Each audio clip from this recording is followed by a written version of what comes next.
Hi guys, welcome to lesson number 1. Our week's objectives for homework this week is all about quantitative chemistry. So we're going to be looking at calculating formula mass, calculating percentages of elements in compounds, defining what an isotope is, explaining why some elements have masses with decimals, and carrying out calculations to find the number of moles. We're just going to cover the formula mass in this recording. Have a look through it, have a listen. If there's anything you're not sure of, you can always pause and go back. Or if you feel perfectly confident and you want to give the worksheet a go, then by all means do that. Okay, so we're going to start off with the relative atomic mass, which is sometimes called the AR. Now the AR is based on the mass of a single atom and how many protons and neutrons there are inside that atom. So we know that a proton weighs 1 and a neutron weighs 1.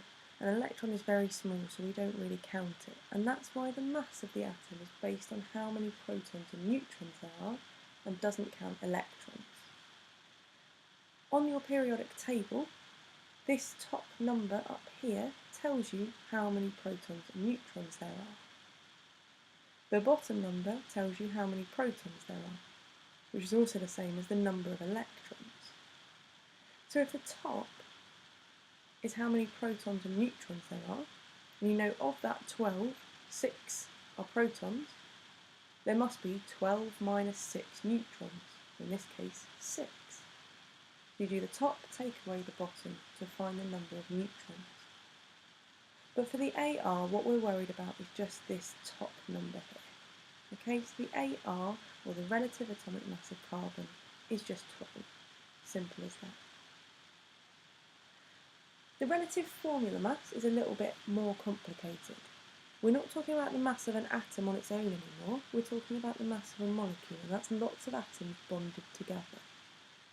Now it would be just the same as if you had just you, and you were weighing just you, and then you had you holding hands with 3 of your friends, trying to work out how much the 3 of you weighed together. This is exactly the same. Now, rather than just having sodium on its own, we've got sodium, oxygen and hydrogen. But all we need to do to find out how much the whole molecule weighs is to add them all together. It gets a bit more complicated if you've got more than one atom of an element in your compound, but we'll have a look at that in a second. In this case, we've got sodium. We've only got one of them, so that works out really nicely. Now the mass of sodium is 23 if you look on the periodic table, and again we've still just got 1, so we're multiplying it by 1. Then we've got our oxygen. We've only got one of them, NaOH. And the mass of oxygen is 16. Still only got 1, multiplying by 1. Then our hydrogen, again only one of them, and hydrogen's tiny, just a single proton. We've got 1 times 1 at the bottom. To find out how much the whole thing weighs, just add them all together. 23 plus 16 plus 1. You should get 40. Like I said, it gets a little bit more complicated when we're talking about molecules that have more than one of a certain atom in. So in this case we've got water, which has 2 hydrogen atoms bonded to an oxygen. So in this case, let's look at the atoms that we've got. We've got hydrogen, but we need to multiply it by 2 because we've got H2O. The AR, or the atomic mass of hydrogen, is 1. We multiply 1 by 2 because we've got 2 hydrogens. Then you've got your oxygen, only one of those. So you do 16, that's the mass of oxygen, multiplied by 1. Add them together and you get a total of 18. Okay? If that all made perfect sense, give this worksheet a go. You need to put in the definitions of both AR and MR. You then need to focus on these boxes first. This is all about the AR. You need to look on your periodic table and turn these boxes into the boxes on the periodic table. So you need a mass number and a proton number. You then need to write what the mass of that element is here, how many protons there are, and how many neutrons there are. Then you move down to the bottom, and down the bottom you've got the relative formula mass.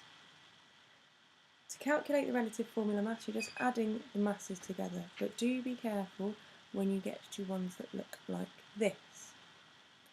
Here we've got a bracket with a number on the outside. Now what that means is that everything inside the bracket is being multiplied by the number on the outside. So we've got carbon and nitrogen inside of our bracket, we've got 6 on the outside, so that means there's 6 carbons and 6 nitrogens. Be even more careful when you get down to here, because we've got sulphur, which obviously we need to multiply by 3 because that's on the outside of the brackets, but then we've got 4 oxygens inside, and you still need to multiply that by 3. So you get 4 times 3, which is 12. So that ends up being 3 sulphurs and 12 oxygens. You don't need to multiply anything that's on the outside of the brackets. Aluminium just stays as Al2. If you're not feeling confident, then there are a few quiz questions coming up.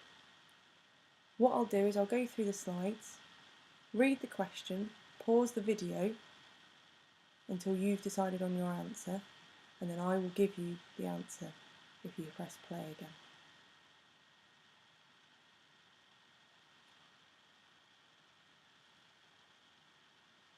Six,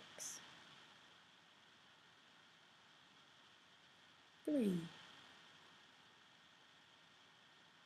6, 3, 12. The relative atomic mass. 7, 23, 4. Potassium, beryllium. 12, 5, 20, 39, 6. The relative formula mass.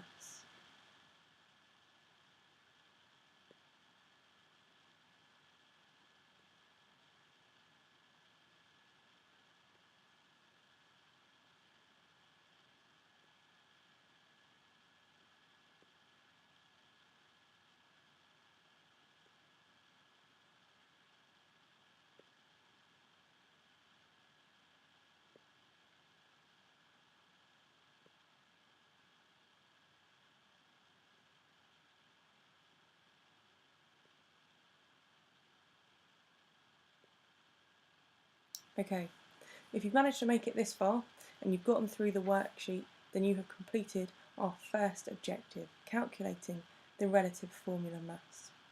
In the next video, we'll look at calculating percentages of elements in compounds.